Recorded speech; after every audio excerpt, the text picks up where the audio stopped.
ప్రయోజనాలు ఎన్నెన్నో. పచ్చిమిర్చిలో క్యాలరీలు శూన్యం. అయినా క్యాలరీకు మించిన శక్తి పచ్చిమిర్చిని తినడం ద్వారా లభిస్తుంది. ఫుడ్ స్పైసీగా ఉండడం కోసమే పచ్చిమిర్చి ఉపయోగపడుతుందని అనుకుంటాం. కానీ పచ్చిమిరపకాయలతో కలిగే లాభాలు తెలిస్తే దాని ఘాటును మర్చిపోయి ఇష్టంగా లాగించేస్తారు. సాధారణంగా మిరపకాయ అంటే చాలా మంది భయపడిపోతారు. కారంగా ఉంటుంది, తినలేమంటూ వంటలో వాడినా సరే తినేటప్పుడు తీసి పక్కన పడేస్తుంటారు. ఎండు కారం పొడికి బదులుగా పచ్చిమిరపకాయలను కూరల్లో వేస్తారు. పచ్చిమిరప వల్ల కూరలకు చక్కని రుచి వస్తుంది.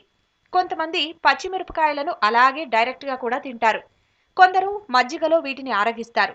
అయితే నిజానికి పచ్చిమిరపకాయలు కారంగా ఉన్నప్పటికీ వాటిని రోజువారీ ఆహారంలో తీసుకోవడం వల్ల మనకు అనేక లాభాలు కలుగుతాయి. అవేంటో తెలుసుకుందాం. పచ్చిమిర్చి కారంగా ఉంటుంది, కానీ దానిలో విటమిన్ సి కూడా ఉంటుంది. రోజు ఓ పచ్చిమిరప తింటే